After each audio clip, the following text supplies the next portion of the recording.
The ERi-TV news broadcast crew and I, Dalit Sahaya, are now ready for your daily news briefing at 10:30 local time. But first, let us catch up with the major headlines.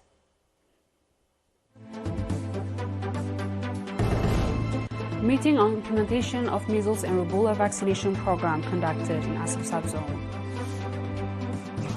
Meeting on strengthening organizational capacity in Central Region. Iran and Russian foreign ministers hold telephone conversations. And floods kill 58 in Tanzania with heavy rains persisting.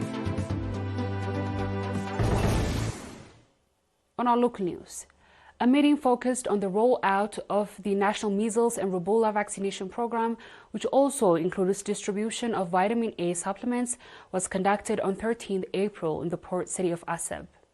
Ms. ERi-TV, head of the Ministry of Health in the Southern Red Sea region, stated that despite the challenging climate conditions and scattered locations of the village, commendable vaccination programs has been implemented in the past due to the committed involvement of the public and the stakeholders. Ms. ERi-TV also noted that upcoming vaccination campaigns scheduled for 24th and 28th April with targeting children from 9 months to 5 years for measles and rubella shots. Children from 6 months to 5 years will also be eligible for vitamin A supplementation.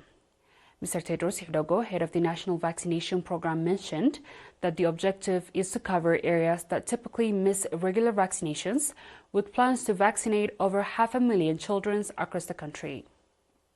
The participants of the meeting called for conducted sustainable awareness activities ahead of the campaign, prepared the public for its successful implementation. Ambassador Mohammed Said Mantai, governor of the region, highlighted the program's significance in ensuring health of children and called on the public and concerned institutions to play an active role in the smooth execution of the program.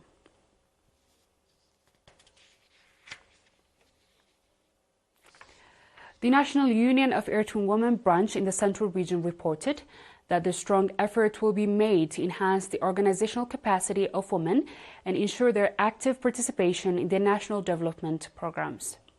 The report was made during a meeting conducted across 16 subzones in the region from 14th to 16th April. Ms. Alem Belai, head of the union branch, said efforts will be made to improve the economic and political awareness of women by identifying strengths and limitations.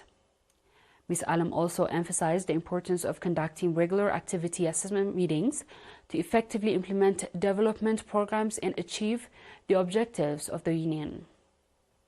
The participants called for strict measures against those still practicing underage marriage and female genital mutilation and urged the union to intensify its follow-up on the conditions of women.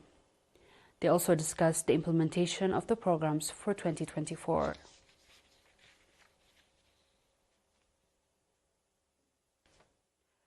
A seminar aimed at eradicating harmful practices, particularly targeting children and health, physical impairment, organized by a committee dedicated to safeguarding children's rights in Seganiti subzone. The seminar placed particular emphasis on combating female genital mutilation and underage marriage, both which severely affect the physical and psychological well-being of children. The organizers stressed the importance of developing public understanding to eradicate the harmful practices and called for concerted effort to achieve this goal. Participants unanimously advocated for continued and enhanced awareness initiatives to enlighten the community and enforce legal actions against those violating established guidelines.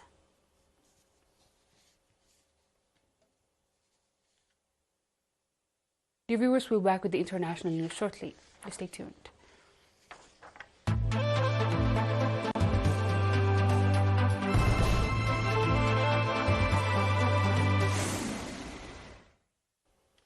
Welcome back. Iranian Foreign Minister Hossein Amir Abdullahian and his Russian counterpart Sergei Lavrov have held talks on phone over the latest development in Palestine and Gaza, as well as some bilateral and regional issues.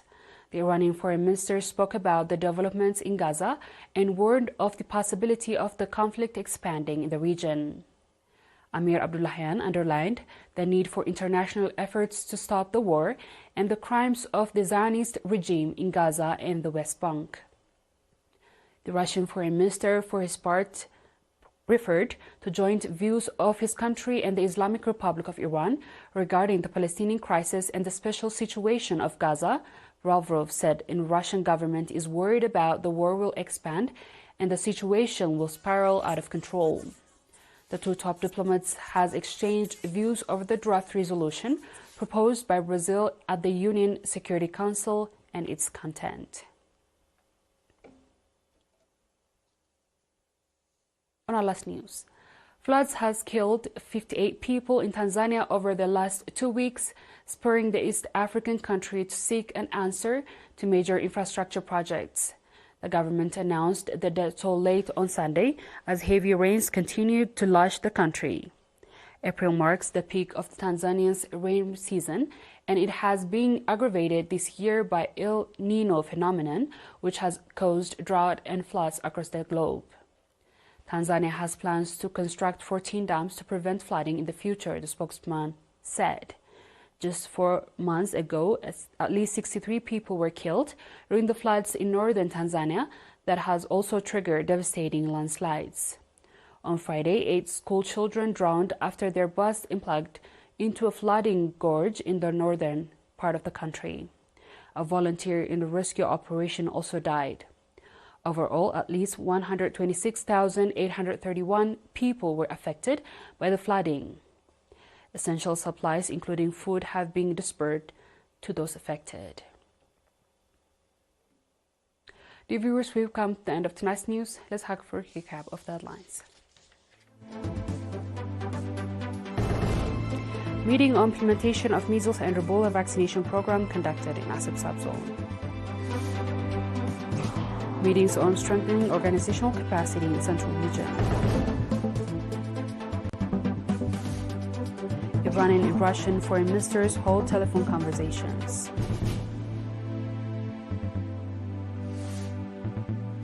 Floods kill 58 in Tanzania with heavy rains persisting. That is all the local and international news. Dear viewers, thanks for watching and have a good night.